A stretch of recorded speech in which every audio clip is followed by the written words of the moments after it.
gerek ortamın şartları ve gerekse PKK'nın zorlamasıyla Müslümanları bir noktaya getirmesiyle birçok Müslüman kendi değerlerine ve İslami değerlere sahip çıkma adına bedeller ödedi. Ve bu bedelleri de mevcut sistem 28 Şubat'ta Müslümanları cezaevine atarak yerine getirdi. Ve ortalama 18-20 yıldır bu zulüm devam ediyor. Ve bütün devlet kurumlarına yerleşmiş ve burada işte hukuka veya vicdanlarına göre değil de bir yerden aldıkları emirlere göre hareket etmiş. Ki artık bunu hepimiz açık ve net biliyoruz. Evet. Şimdi burada sıkıntı şu, yani böyle bir gerekçeyle bir yasa hazırlanıyor. Fakat bu gerekçenin, yani bu FETÖ yargısının mağdur ettiği insanlar, en baştaki olanlar hiç görmezden gelinmiyor.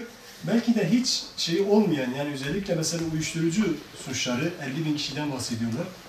Yani bunu hepimiz çok iyi biliyoruz ki bu uyuşturucu suçlarının 50.000'inden 49.000'i inanın kendisi bilerek gitmiş bu işi yapmış. Kim senin cebine filmlerdeki gibi uyuşturucu bırakıp da bana polis gitti, senin cebinde uyuşturucu ve ben yakalandım. Ben zannetmiyorum ve ben bizzat tanıştığım yüzlerce insan aynı bunu söylüyor. Yani camiden alıp götürmemişler. Camiden alıp götürmemişler. Örnek diyorum, yani bizim Van'da yargılanan insanların mahkemesine giren 2 tane üye FETÖ'den ihraç edilmiş. Yani bunlara cezayı kesen 2 tane üye ihraç edilmiş, hani cezaevinde de olduğunu duyduk. İsimleri falan bizde. İlk senesi cezaevindeydi. Şimdi bunlar da cezaevindedir. Yani cezayı veren şey, demek ki şöyle bir şey var ortada. Ya cezayı alan suçludur ya cezayı veren suçludur. İkisi cezaevinde. Demek ki ikisinden biri masum. Yani hem cezayı veren hem ceza alan cezaevindeyse burada bir tezat var. Şimdi bu tezatın da giderilmesi hakikaten bu hükümetin işidir. Çünkü bu hükümet, yani hepimize şöyle bir şey diyoruz, İslami hassasiyetleri olan bir hükümet. Ve hakikaten Cumhurbaşkanı da bu süreçleri yaşamış. Kendisi bu tür güçler tarafından cezaevine atılmış, cezaevi yapmış bir insan. Biz de sizin gibi kurumları ziyaret ediyoruz. Ya istiyoruz ki yani sesimizi bu insanlara ulaştırın, sesimiz bu insanlara gitsin. Allah için yani bunca yıl eğer cezaysa bile yeterdir. Yani 18 yıl Türkiye'de hangi suçtan kim yapmış? Evet. Daha fazla mesela Sivas mağdurları 20 yılı aşkın insanlar var. 93 lira, 2018 lira, 25 yıl. Yani artık ömür denilen şey bitti yani. Artık cezaysa bile artık bu adam 2 tane ceza, 3 tane ceza. Bir adam öldürseydi bu insan 12 yılda çıkacaktı. Şu ana kadar 2-3 defa buna indirme için gitmişti, 2. defa da öldürüp bir daha içeri girmişti. Ki zaten adliyede böyle çok var. Yani adam giriyor, birini öldürüyor, 7-8 yıl yatıyor, çıkıyor. Tekrar bir olaydan, yani geçenlerde hani örnek anlatıyorum.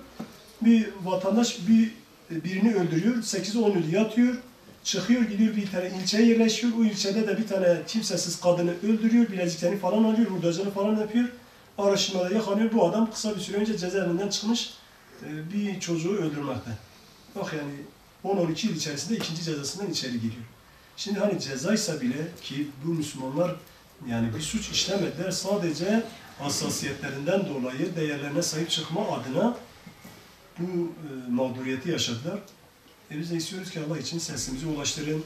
Muhakkak sizlerin de muhatap olduğu, belki tanıdığı, belki yakın olduğu siyasi kişiler vardır.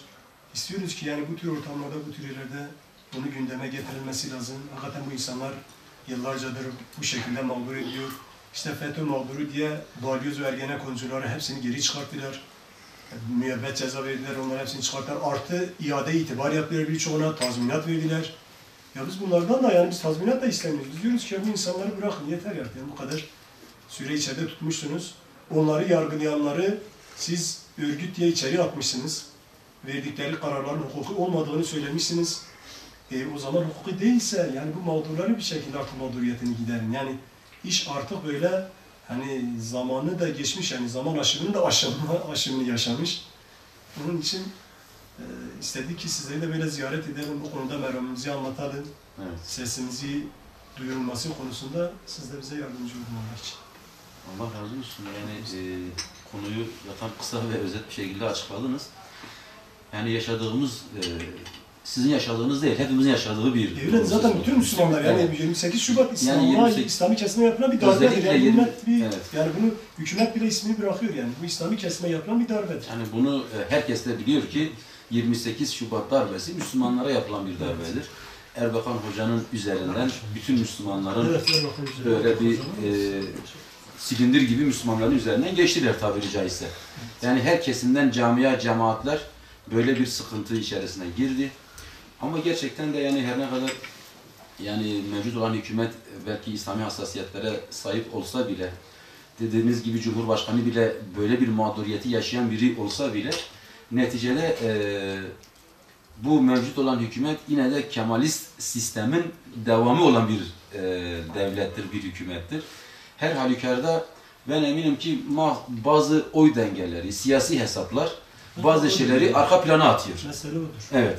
Yoksa dediğiniz gibi bir balyoz Ergenekon davasından bırakılıp da iade itibar bile yapılabiliyorsa ve Müslümanlara bu yapılmıyorsa bunun içinde ayrı bir hesap var. Yani bazı dengeleri koruma gibi bir şey söz konusudur. Her ne kadar yani adalettir, adalet ne dese odur diyorlarsa bile bu siyaseten söylenen sözlerdir. İşin içerisinde yani bir şeyi gördük, nedir bu rahip olayı, değil mi?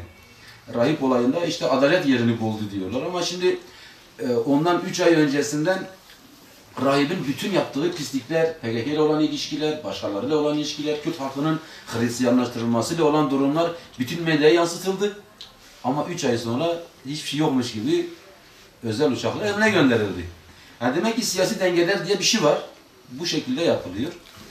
Yani bu konuda bize ne düşerse kardeşlerimiz için biz yani bir sorumluluk olarak elimizden geleni yapmak zorundayız yani. Evet, o konuda bir sıkıntımız yok. Yani deseniz ki birlikte ne yapalım, o konuda hazırız Müslümanlar olarak. Bu acıyı hepimizin acısıdır yani.